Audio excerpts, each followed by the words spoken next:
Bonjour à tout le monde, soyez bénis. Amen. Je suis contente de vous revoir ce matin. Que la gloire de Dieu vous localise. Père, nous te remercions, nous te rendons grâce pour ces moments merveilleux. Nous te disons merci pour ta parole. Merci Seigneur pour ta présence. Merci pour ton Saint-Esprit et merci pour tout ce que tu vas accomplir avec nous en ce jour. Que toute gloire et tout honneur te reviennent pour toujours et à jamais. Amen. Amen. Alors, j'ai un message ce matin que le Seigneur nous donne. Nous savons que le monde va mal. Tous les pays en souffrent. Mais le Seigneur a causé avec moi. Ça m'a mis la puce à l'oreille. C'est pas quelque chose de bien. Quand je dis c'est pas quelque chose de bien, je veux dire le Seigneur reproche son Église que nous sommes. Donc, nous devons faire quelque chose. Le Seigneur voudrait que nous nous rendons disponibles pour son Église, que nous soyons utiles pour son Église. Le Seigneur dit que nous, les chrétiens, nous prions beaucoup pour ce qui nous concerne personnellement. Nous sommes concentrés sur nous-mêmes au lieu d'être concentrés pour son œuvre. Il dit que tous les problèmes qu'il y a dans nos pays proviennent de l'Église parce que l'Église va mal. L'Église est concentrée sur elle-même et c'est comme ça que les nations sont également concentrées sur elles-mêmes. Les autorités, pareil. Ce qui fait que personne ne prend soin du bien-être de la population. Les gens sont devenus égocentriques parce que l'Église aussi est comme ça.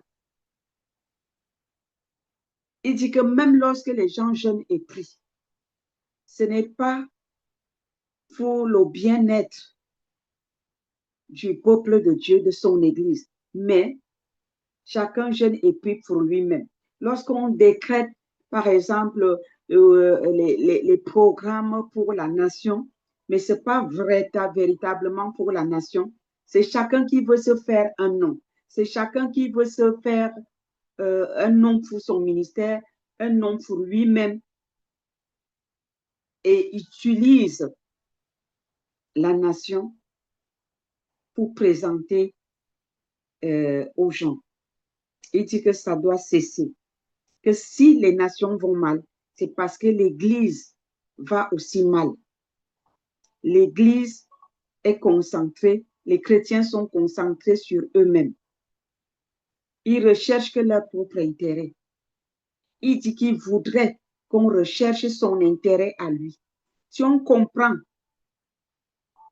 sa préoccupation, son désir, sa volonté, les nations iront bien.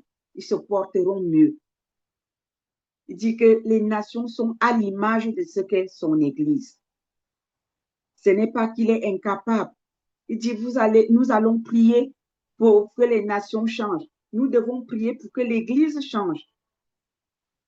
Parce que les nations sont à l'image de l'Église. Donc, rendons-nous utiles et prions pour nos dirigeants. Rendons-nous utiles pour Dieu et prions pour nos dirigeants. Et il y aura des transformations dans les nations.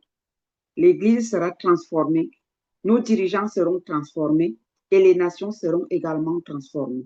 Et nous aurons la paix. Nous allons dans le livre de Jérémie, chapitre 29, le verset 7, qui nous dit ceci. Jérémie 29, 7 nous dit, « Recherchez le bien de la ville où je vous ai mené en captivité et priez l'Éternel en sa faveur, parce que votre bonheur dépend du sien. » Je reprends. Il est écrit, « Recherchez le bien de la ville où je vous ai mené en captivité et priez l'Éternel en sa faveur, parce que votre bonheur dépend du sien. » Ça veut dire quoi? Ça veut dire que si nous prions pour notre ville, pour notre pays, et que notre ville est bénie, notre pays est béni, nous aussi, nous serons bénis. Si nous prions pour notre nation. Nous prions pour nos dirigeants et que nos dirigeants reçoivent la sagesse d'en haut, de Dieu le Père. Ils vont poser des actes selon la volonté de Dieu. Et ces actes-là vont concourir à notre bien. Je ne sais pas si vous comprenez bien la chose. Que le Saint-Esprit se révèle à chacun. Parce que je ne peux pas savoir expliquer, mais moi j'ai bien compris ce que le Seigneur me disait. Parce que le Saint-Esprit me l'a révélé. Et je prie que le Saint-Esprit vous le révèle. Que si nous prions pour le bien de nos dirigeants, pour que nos dirigeants, que ce soit nos dirigeants politiques, nos dirigeants spirituels, nos pères spirituels, nos mentors et nos dirigeants dans le gouvernement, si nous prions pour eux, si nous les soutenons dans la prière, nous prions pour qu'ils écoutent, qu'ils suivent le chemin de Dieu, même s'ils ne sont pas chrétiens. Nos prières peuvent influencer les décisions politiques. Nos prières peuvent influencer les décisions de nos pères spirituels. Nos prières peuvent influencer leur marche spirituelle, la marche spirituelle de nos mentors, de nos dirigeants, de nos parents spirituels.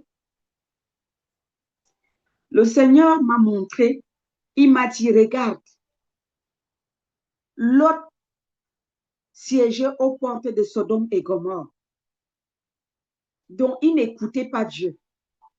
Il faisait ce qui lui plaisait. Mais Abraham a prié. La prière d'Abraham a influencé Lot. Pourtant, Lot avait perdu sa relation avec Dieu. Il menait sa vie de débauche. Il siégeait aux portes avec eux, à Sodome et Gomorrhe. Mais parce que les prières d'Abraham ont influencé la décision de Lot, il a quitté Sodome et Gomorrhe. Il s'est échappé. Il dit, peu importe les dirigeants que nous pouvons avoir, nous passons plus de temps à les critiquer, à nous lamenter, au lieu de prier. Nous devons être des intercesseurs pour nos parents spirituels, pour nos dirigeants dans l'Église, pour nos dirigeants dans les gouvernements, à la place de les critiquer, de les juger ou de se plaindre.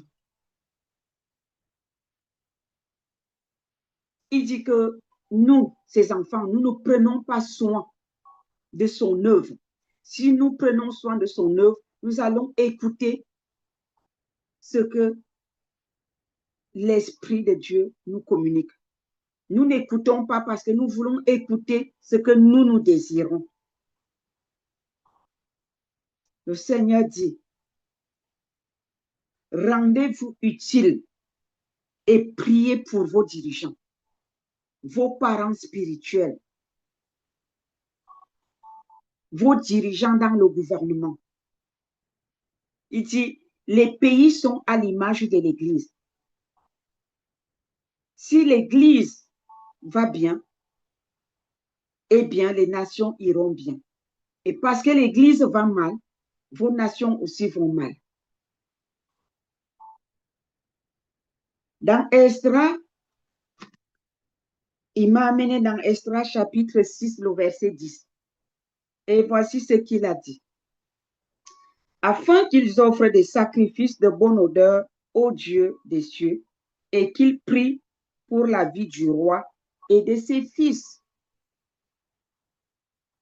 Dieu est au ciel. Il nous a établis ici sur la terre.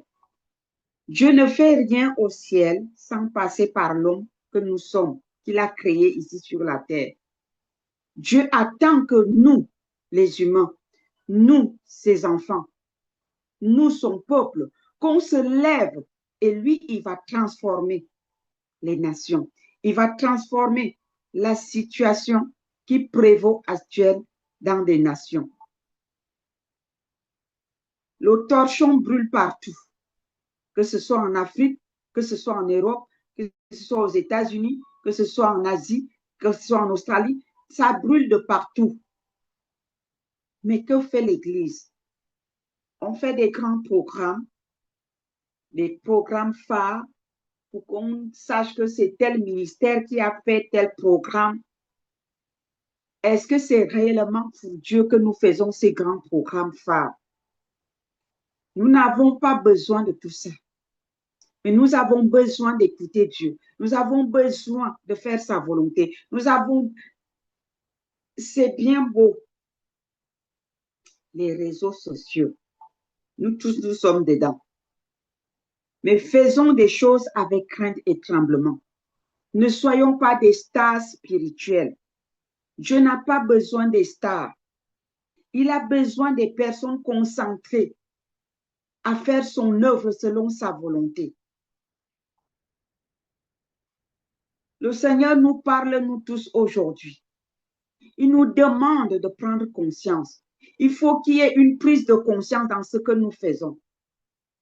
Soyons concentrés dans la volonté de Dieu et non pas rechercher les acclamations et non pas rechercher les vues.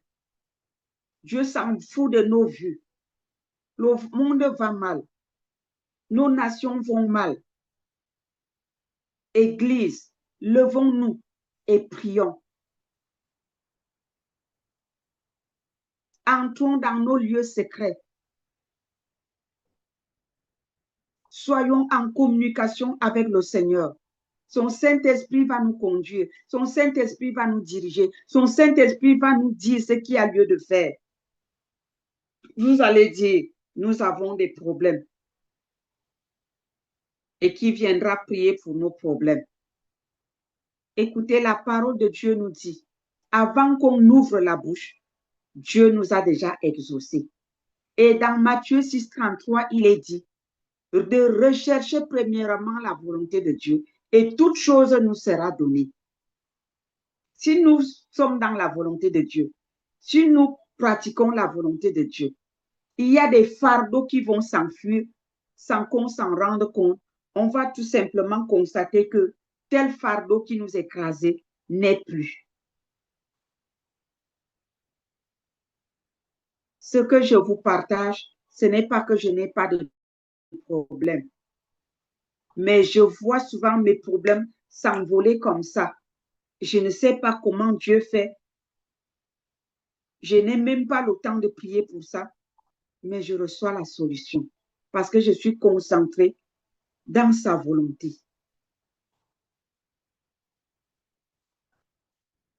Esdras chapitre 7, verset 23, il a dit ceci. Que tout ce qui est ordonné par le Dieu des cieux se fasse ponctuellement pour la maison du Dieu des cieux, afin que sa colère ne soit pas sur le royaume, sur le roi et sur ses fils. Faisons ponctuellement la volonté de Dieu pour que les nations n'aillent plus mal.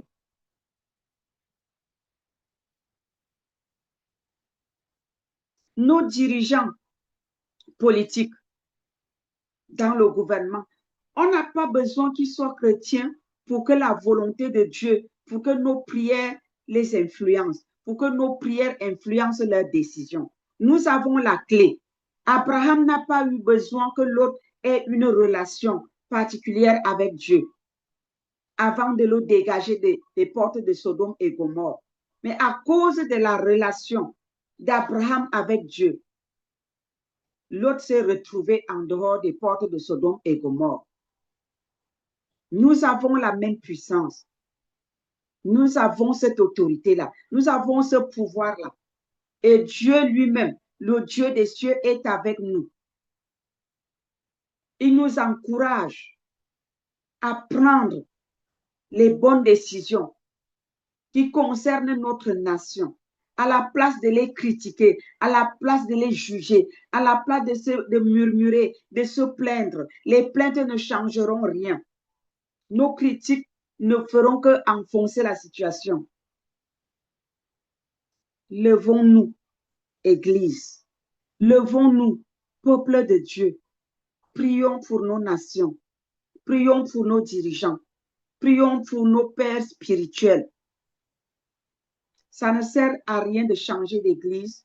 Ça ne sert à rien de quitter un ministère parce que le père spirituel a dévié. La faute nous revient, nous aussi, peuple de Dieu. Si nous prions pour nos dirigeants, ils vont choisir le bon chemin. Ils vont rester sur la bonne direction. C'est parce que nous ne prions pas pour eux. Tous les démons qu'ils combattent en notre faveur, ils prient pour X, Y, Z. Tous ces démons-là se réunissent, ils les attaquent, ils les assomment. Et nous, en plus, on se lève pour les critiquer. On se lève en plus pour les juger. On les abandonne même, oubliant que c'est à cause de nous qu'ils ont été attaqués. Peuple de Dieu, ressaisissons-nous. Le Seigneur est en train de reprendre son peuple. Dieu voudrait que nous prions pour nos dirigeants spirituels. Dieu voudrait que nous prions pour nos pères spirituels, pour nos parents spirituels, pour nos mentors, tous ceux qui nous dirigent.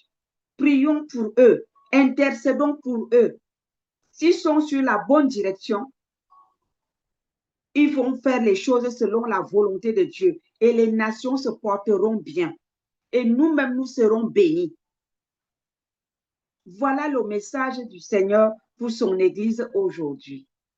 Et si nous prions selon la volonté de Dieu, nous allons voir nos fardeaux s'envoler. Nous allons voir nos difficultés s'envoler. Par exemple, si vous priez, si nous prions pour nos leaders spirituels, pour nos parents spirituels, et qui reçoivent l'onction de Dieu, les qui vont bénéficier de cette onction de Dieu en premier, c'est nous. Nous avons besoin de délivrance. Dieu va déverser la puissance de délivrance sur nos leaders. Ils vont prier, nous serons délivrés. Nous n'aurons pas besoin de gêner, de prier personnellement pour recevoir la délivrance. Dieu va les utiliser. Ils vont prier pour nous. Les prières là vont nous délivrer et nous allons être bénis. C'est le serpent qui se mord la queue. Nous ne prions pas pour eux. Ils ne reçoivent pas selon Dieu. Ils marchent selon la chair. Et nous sommes pénalisés et nous ne sommes pas délivrés. Quand le Seigneur m'a expliqué la chose, c'était très profond. Je n'ai même pas de mots pour vous expliquer cela. Je ne sais même pas comment. Il faut que le Saint-Esprit vous explique la chose. Parce que moi, je n'ai pas de mots. Je voyais bien la chose. Je comprenais très bien. C'est un cycle. Nous devons nous investir pour nos dirigeants. Nous devons nous investir pour nos parents spirituels. Nous devons nous investir pour ceux qui nous conduisent. Nous devons payer le prix pour eux, gêner pour eux, prier pour eux, les honorer au lieu de les saccager, au lieu de les détruire, au lieu de les calomnier.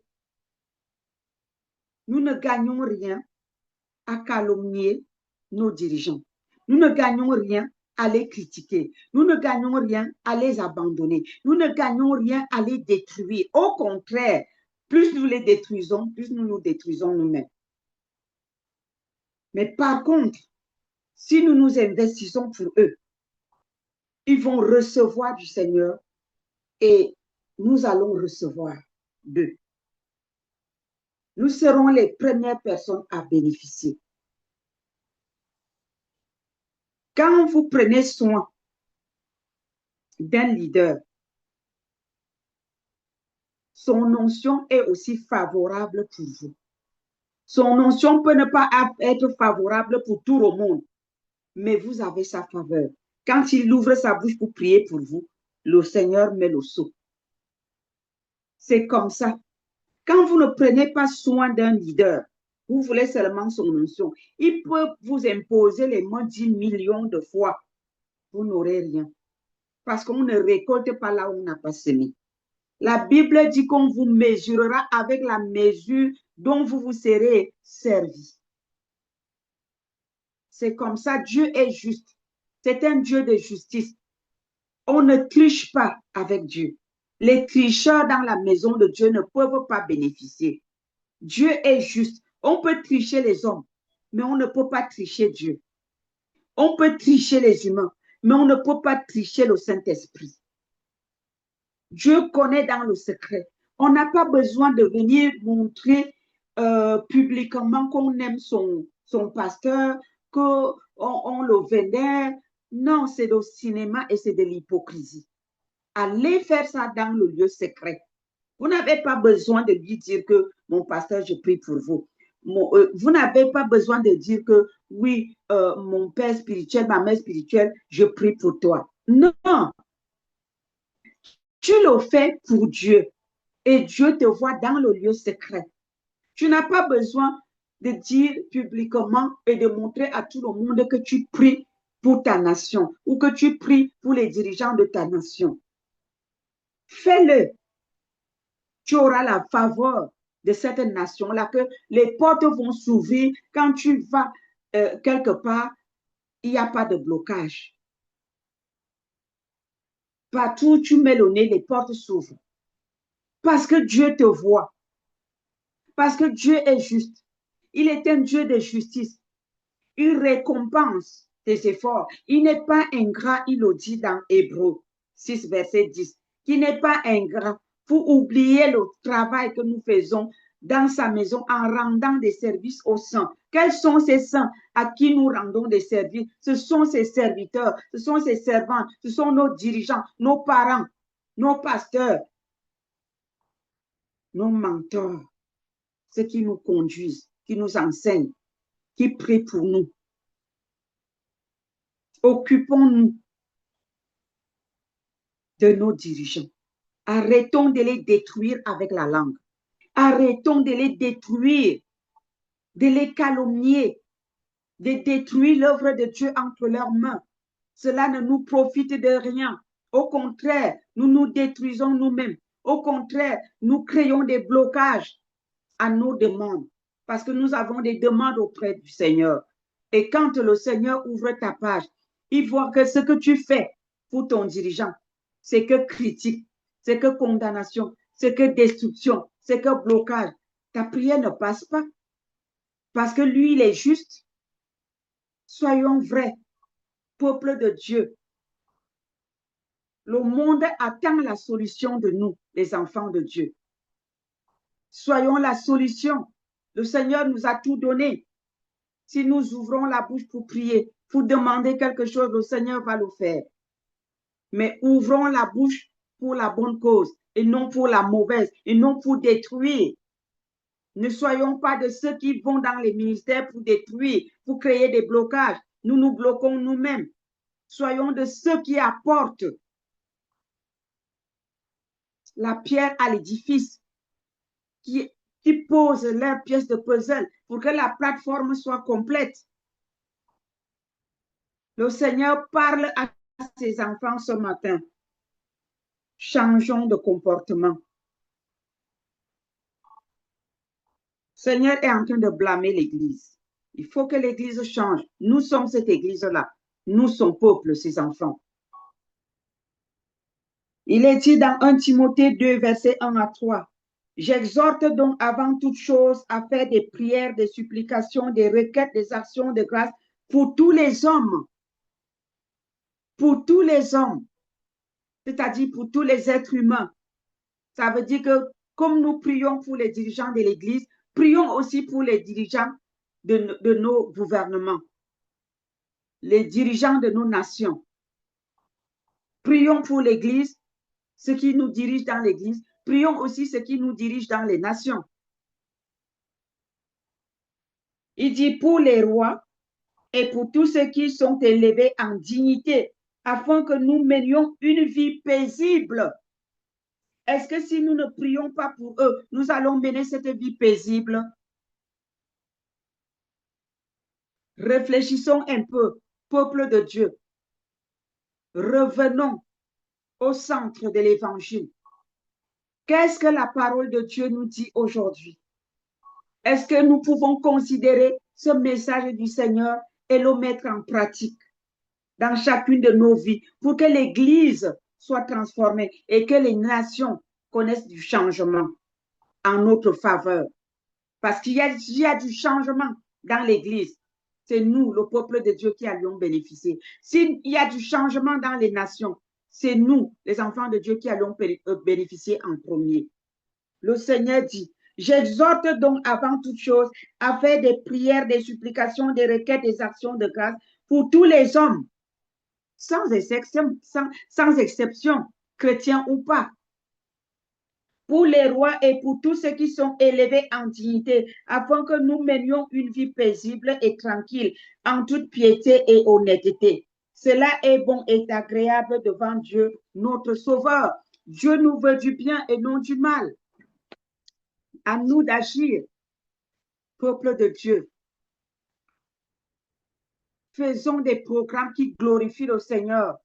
Faisons des programmes pour plaider la cause de nos nations, de nos parents spirituels, nos dirigeants. Prions en leur faveur, pour leur bien. Prions en faveur de ceux qui nous conduisent dans l'Église et dans les nations. Philippiens 4, verset 8. Au reste, frères, que tout ce qui est vrai, tout ce qui est honorable, tout ce qui est juste, tout ce qui est pur, tout ce qui est aimable, tout ce qui mérite l'approbation, ce qui est vertueux et digne de louange, soit l'objet de vos pensées. Ce que vous avez appris, reçu et entendu de moi, et ce que vous avez vu en moi, pratiquez-le, et le Dieu de paix sera avec vous. Le Seigneur nous dit ici, nos pensées affectent l'Église. Ayons des pensées pures. Arrêtons d'imaginer des choses. Quand bien même c'est vrai, mettons-nous à genoux. Prions pour eux. Ce ne sont pas nos mauvaises pensées qui vont transformer les nations, qui vont changer les mentalités dans l'Église ou qui vont ramener nos dirigeants sur le droit chemin. Il y a beaucoup de dérapages aujourd'hui dans l'Église. Mais pourquoi? Parce qu'il manque d'intercession. Quand on parle d'intercession, personne ne veut venir. Les gens viennent à l'intercession quand il s'agit d'eux-mêmes, de venir prier pour leurs besoins, leurs enfants, leurs conjoints, chercher les maris, le travail et autres. Il ne s'agit pas de ça. Il s'agit de prier pour ceux qui nous dirigent, pour la bonne marche chrétienne. Il y a beaucoup de déviations. Beaucoup sont sortis du droit chemin. Parce que lorsqu'ils prêchaient la sainteté, les brebis fuyaient leur église. Ils sont restés seuls. Ils se sont dit, pourquoi pas faire comme les autres?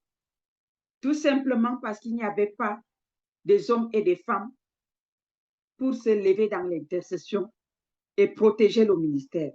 Au jour d'aujourd'hui, nous les voyons. Oui, nous les voyons devant nos yeux. La faute ne les revient pas totalement. Le peuple de Dieu est impliqué aussi dans cette erreur.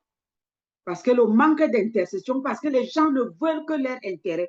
Si les gens voyaient aussi l'intérêt du royaume, ils allaient intercéder pour leur leader, ils allaient intercéder pour leur pasteur, et ça allait empêcher qu'il y ait des déviations, ça allait empêcher qu'il y ait des dérapages. Le Seigneur appelle les chrétiens à se lever dans la prière.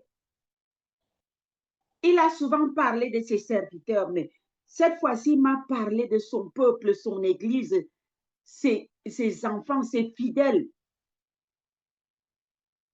Dieu appelle les chrétiens à se lever et à prier pour ceux qui les dirigent, ceux qui les conduisent, pour qu'il n'y ait plus de dérapage et que ceux qui ont dérapé reviennent. Au lieu de les critiquer, au lieu de les quitter, au lieu de les fusiller, prions pour eux, ils vont revenir de leur mauvais chemin. Prions pour l'Église.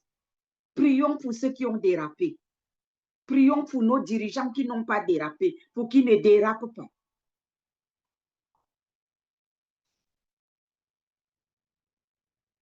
Cessons d'avoir des mauvaises pensées, les pensées de critique, de condamnation, de jugement. C'est une guerre. Nous sommes en guerre. L'ennemi combat l'œuvre de Dieu. Nous aussi, nous nous levons, nous nous joignons à l'ennemi pour combattre ses serviteurs et servants. Et nous les tuons avec la langue. C'est un combat. Unissons-nous. Le monde va mal. Si l'Église n'est pas unie, comment est-ce que les nations seront en paix? Nos pays ont besoin de prière, mais il faut que l'Église soit unie dans la prière pour sauver nos nations. Chacun va qu'à ses petites occupations, chacun cherche seulement à se faire un nom. Mais il ne s'agit pas de se faire un nom. Il s'agit d'être unis pour la même cause et d'avoir la victoire pour mettre l'ennemi dehors. Nous allons dans le livre de Tite. Tite chapitre 2, versets 10 à 14. La parole de Dieu dit, à ne rien dérober, mais à montrer toujours une parfaite fidélité. Est-ce que nous sommes fidèles, Église? Est-ce que nous sommes fidèles? Est-ce que nous sommes fidèles à notre Dieu? Soyons fidèles. Ne cherchons pas à dérober seulement pour s'engraisser, mais soyons fidèles à Dieu. À montrer toujours une parfaite fidélité afin de faire honorer en tout la doctrine de Dieu, notre Sauveur. Honorons la parole de Dieu. Soyons fidèles à notre Dieu. Il est fidèle dans son alliance. Il est fidèle dans son alliance avec nous les humains. Soyons aussi fidèles envers lui. Prêchons et vivons ce que nous prêchons. Soyons fidèles. Prêchons la vérité, prêchons contre le péché, prêchons contre la convoitise charnelle, prêchons contre le mensonge, prêchons contre la haine, contre le vol. Prêchons contre les divisions. Si l'Église prêche contre les divisions, si l'Église prêche pour l'unité, les nations seront aussi unies. Si l'Église prêche contre le péché, c'est l'Église qui influence les nations. L'Église elle-même vit dans le péché, pratique le péché, hein, et trouve des fausses doctrines pour couvrir son péché. Comment est-ce que le monde ne sera pas dans l'abomination quand l'Église, elle vit dans l'abomination? Aujourd'hui, on trouve parmi nous les serviteurs et servants de Dieu ceux qui habillent leur péché. Je peux appeler ça le blasphème. Ils blasphèment contre la parole de Dieu. On trouve les hommes de Dieu mariés qui vivent en concubinage dehors avec d'autres femmes et même dans l'église. Et ils se justifient.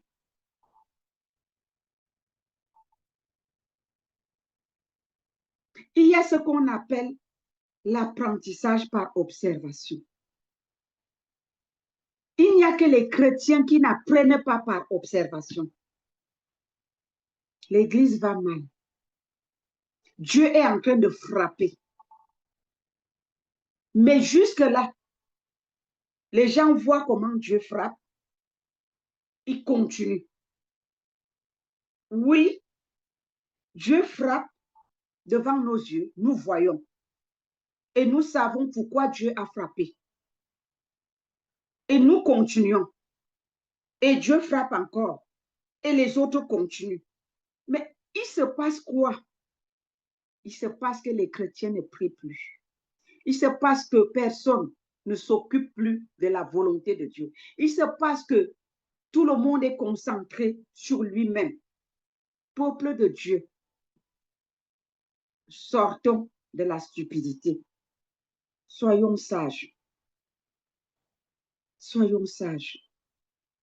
Revenons de nos mauvaises voies. S'il vous plaît. Ça fait mal de vivre ça. C'est comme si les autres ont les oreilles bouchées quand je parle. Je n'arrive pas à comprendre. C'est comme si ce que nous autres nous entendons, les autres n'ont pas les oreilles pour entendre ça. Levons-nous, prions pour que ceux qui ont les oreilles bouchées, que leur entendement spirituel s'ouvre. Au nom de Jésus. Que l'Éternel Dieu ôte les bouchons qui sont dans les oreilles de son peuple. Que la crainte de Dieu revienne dans l'Église. Que le message de la sanctification soit prêché dans les églises. Que le peuple de Dieu revienne de ses mauvaises voies.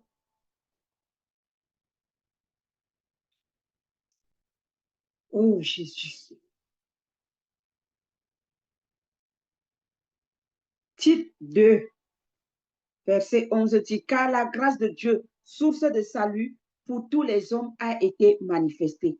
Elle nous enseigne à renoncer à l'impiété et aux convoitises mondaines et à vivre dans le siècle présent selon la sagesse, la justice et la piété.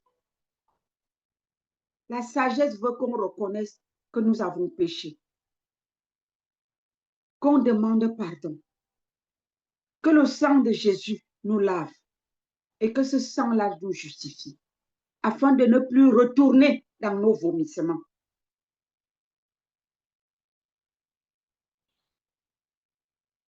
En attendant la bienheureuse espérance et la manifestation de la gloire du grand Dieu et de notre Sauveur Jésus-Christ, qui s'est donné lui-même pour nous, afin de nous racheter de toute iniquité et de se faire un peuple qui lui appartienne, purifié par lui et zélé pour les bonnes œuvres. Un peuple qui lui appartienne. Si nous appartenons réellement à Jésus-Christ, nous serons zélés pour la sanctification. Nous serons zélés pour faire son œuvre. Nous serons zélés pour être remplis de crainte et marcher à sa suite. Et les nations seront guéries. Et nos dirigeants prendront des bonnes décisions.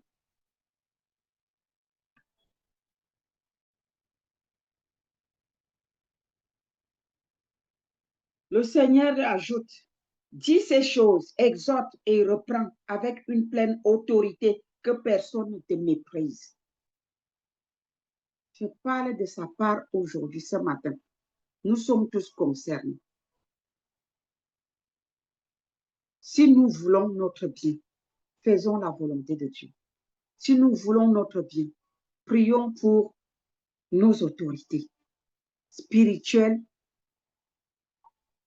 biologiques et politiques. Tite 3, verset 1 à 11 dit, rappelle-leur d'être soumis aux magistrats et aux autorités, d'obéir, d'être prêts à toute bonne œuvre. Être prêt à toute bonne œuvre. De ne médire de personne, la médisance contre les autorités. La médisance dans la maison de Dieu. La médisance contre nos dirigeants dans l'Église, contre nos parents spirituels, à qui nous faisons du mal, c'est à nous-mêmes. Arrêtons de médire avec nos langues contre nos dirigeants. Le Seigneur dit, rappelle d'être soumis aux magistrats et aux autorités, d'obéir, d'être prêt à toute bonne œuvre.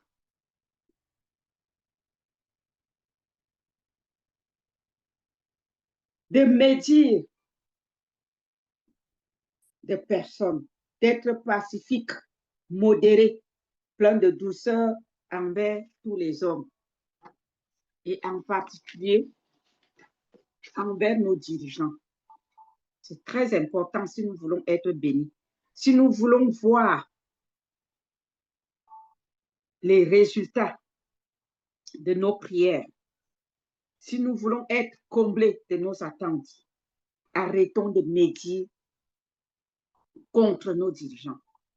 Car nous aussi, nous étions autrefois insensés, désobéissants, égarés, asservis à toute espèce de convoitise et de volupté, vivant dans la méchanceté et dans l'envie, dignes d'être haïs et nous haïssant les uns les autres. Mais lorsque la bonté de Dieu, notre Sauveur, et son amour pour les hommes ont été manifestés, il nous a sauvés, non à cause des œuvres de justice que nous aurions faites, mais selon sa miséricorde, par le baptême de la régénération et le renouvellement du Saint-Esprit, qu'il a répandu sur nous avec abondance par Jésus-Christ, notre Sauveur, afin que, justifiés par sa grâce, nous devenions en espérance héritiers de la vie éternelle. Cette parole est certaine et je veux que tu affirmes ces choses afin que ceux qui ont cru en Dieu s'appliquent à pratiquer de bonnes œuvres. Voilà ce qui est bon et utile aux hommes. Mais évite les discussions folles, les généalogies, les querelles, les disputes relatives à la loi, car elles sont inutiles et vaines. Éloigne-toi, après un premier et un second avertissement, celui qui provoque des divisions, sachant qu'un homme de cette espèce est perverti et qu'il pêche en se condamnant lui-même. Maintenant, ce que Dieu veut, c'est d'éviter des frères et sœurs qui jouent le rôle des petits pasteurs dans l'assemblée. Quand le pasteur dit A, dehors, lui, il vient te dire que c'est B. Vous venez tous pour écouter la parole de Dieu dans la maison de Dieu. Vous ne venez pas pour écouter ceux qui sont assis à côté de vous, qui se disaient des petits pasteurs. Ce sont des envoyés de l'ennemi. Parce que la Bible dit qu'à côté du blé se trouve l'ivraie. Arrêtez d'écouter l'ivraie dans les églises. L'ivraie va t'amener à pécher avec ta langue, à critiquer ton pasteur, à critiquer ton dirigeant. Je ne sais pas, tu es dans un groupe de louanges, dans l'intercession. Quand le leader dit ceci, l'ivraie va te dire le contraire. Et toi, tu pêches avec ta langue.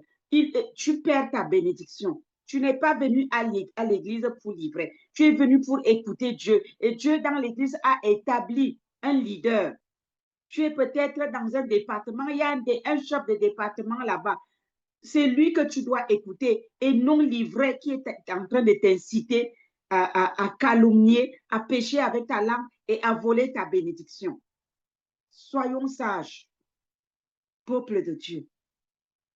L'heure est grave et le Seigneur nous interpelle aujourd'hui à remettre nos pendules à l'heure, à être des vrais disciples. Un disciple est celui qui suit son maître. Jésus-Christ a suivi Dieu le Père. Nous devons le suivre fidèlement en écoutant sa voix aujourd'hui. 2 Pierre 1, 3 à 7 nous dit que comme sa divine puissance nous a donné tout ce qui contribue à la vie et à la piété, au moyen de la connaissance de celui qui nous a appelés par sa propre gloire et par sa vertu, lesquels nous assurent de sa part les plus grandes et les plus précieuses promesses, afin que par elles, vous deveniez participants de la nature divine. Nous devons devenir participants de la nature divine, c'est-à-dire être des petits Christ, ressembler à Jésus, être ses vrais disciples. Le disciple suit son maître, être à l'image de Christ. Nous sommes ses représentants sur la terre. Nous devons lui ressembler. Il dit, en fuyant la corruption qui existe dans le monde par la convoitise. Oui, nous sommes corrompus, l'Église est corrompue aujourd'hui à cause de la convoitise, parce qu'on a vu Dieu utiliser un tel, on veut devenir comme cette personne, mais nous ne connaissons pas la relation de cette personne avec Dieu. Nous ne savons pas combien de temps cette personne passe devant Dieu, mais nous convoitons seulement son onction, nous convoitons seulement la grandeur de son ministère. Mais Dieu n'est pas là pour récompenser la grandeur du ministère, mais il récompense la fidélité, l'intégrité, la loyauté.